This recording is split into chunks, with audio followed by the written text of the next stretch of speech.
Okay, so today we are driving the 2016 BMW 330e plug-in hybrid.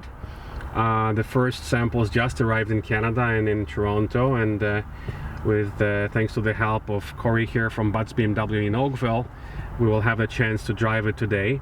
So before we take off, maybe we can just look at the differences between this plug-in hybrid and the regular BMW. So the menus on the dashboard are a little bit different, and the menus on the center screen are a little bit different as well.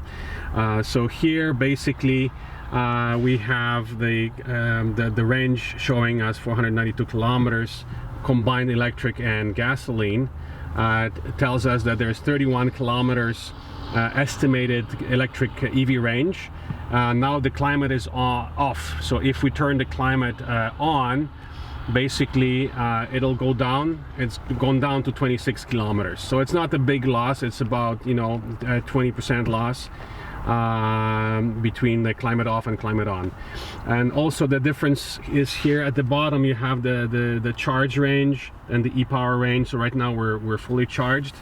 So now the specs of this car are you have the 4-cylinder turbo engine, right? That's correct. Then plus you have the electric motor. The system power is about 240, about the same as the 328. It's about the same. It's about 241, maybe about 248. So it's about the same, very similar. Okay. You'll see the torque though is about 300. Mm-hmm. So it's a lot more than a 328.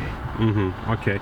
And then so the battery size is a little bit smaller than the X5 plug-in hybrid. Instead of the 10, it's around 8 or so, right? And because the Ontario rebate is calculated on the basis of the battery, the rebate here is gonna be probably a little bit less than the X5, right? So the rebate should be around 6,000 or so approximately. A touch less, yeah. Around 6,000. eDrive, there we go.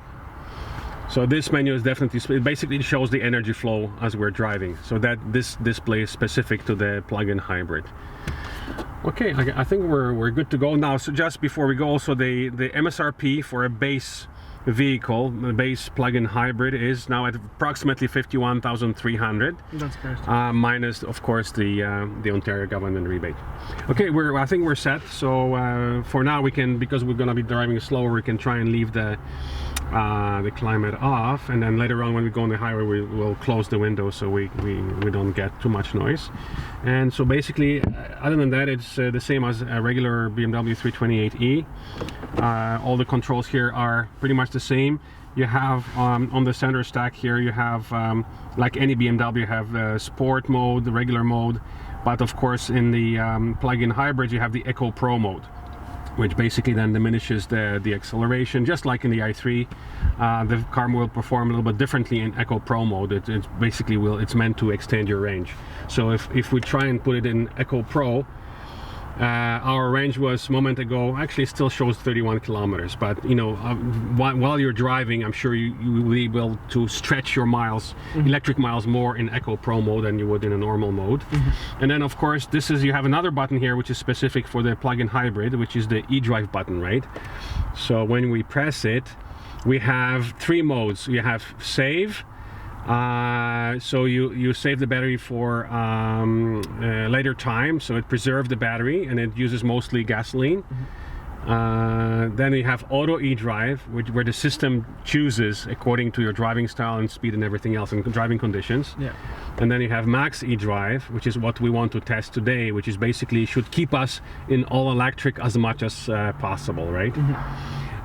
Is there a mode that basically like an e-charge mode, I believe X5 has this mode where actually you charge up the battery? Would that be in the save mode? That would be the save, yeah. The save mode, okay. So it'll actually, if the battery is depleted, it'll charge it up to about 50% and it'll just keep it there. Yeah. Okay, cool. So let's do it in the max eDrive for now. And we're in drive, I think we're set to go. And it has a creep mode, so unlike the i3, which does not have one, here as soon as you put it in drive, it imitates like a regular automatic transmission, right? And Excuse me. Also here, the transmission is the same automatic. Basically, it's a 6-speed automatic, right? I believe these ones are an 8-speed actually. Okay, all right. That's something. That's why it behaves like a normal automatic, unlike the i3, and it has the creep mode. So obviously it's totally quiet because we're in the pure electric mode right now, and it shows you the energy flow of the eDrive system. So because it has a regular automatic transmission, it'll shift the gears in the electric mode as well. So you'll hear the likely, although you can hear much, but you will likely hear the electric motor shifting. I think we have the mirrors folded, so we can unfold them now.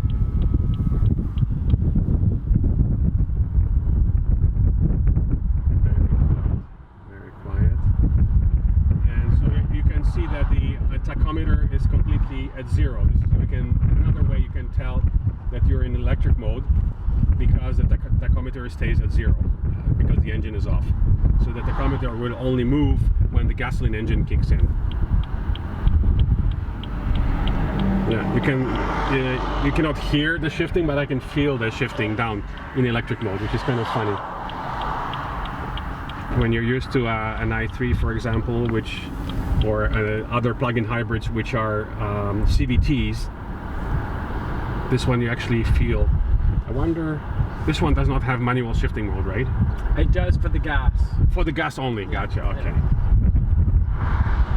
E-power range, so the more you push it, this is the power range shows here. Right now we're decelerating, so it's charging. So it's actually showing you that it's being charged.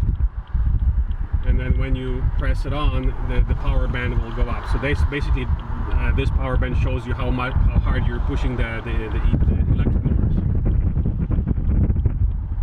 Okay, so we're gonna go just for a very short distance on the highway, so we can close the windows and put the climate on auto. There we go. Still perfectly quiet.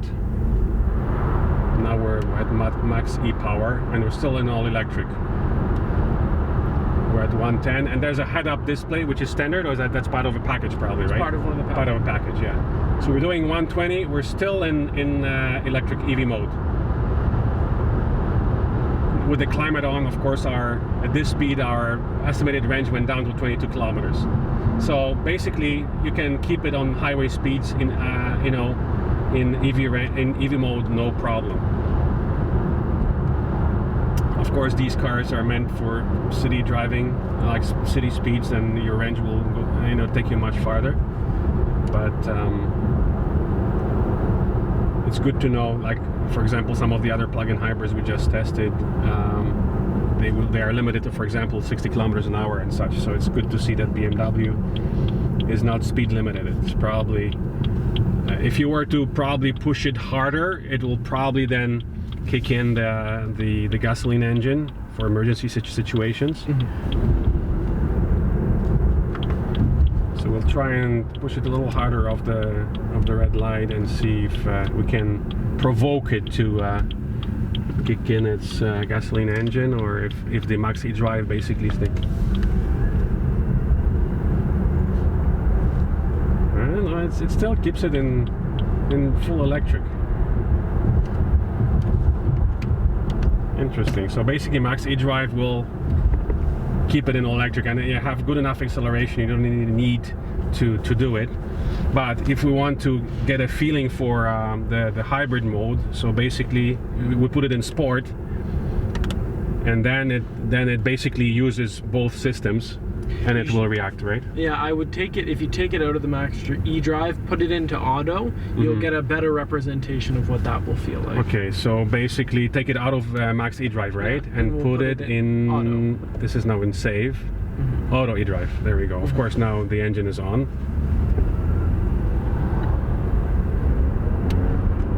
And you can actually hear both the electric motor and the engine kicking in. And you can see the power flow as well.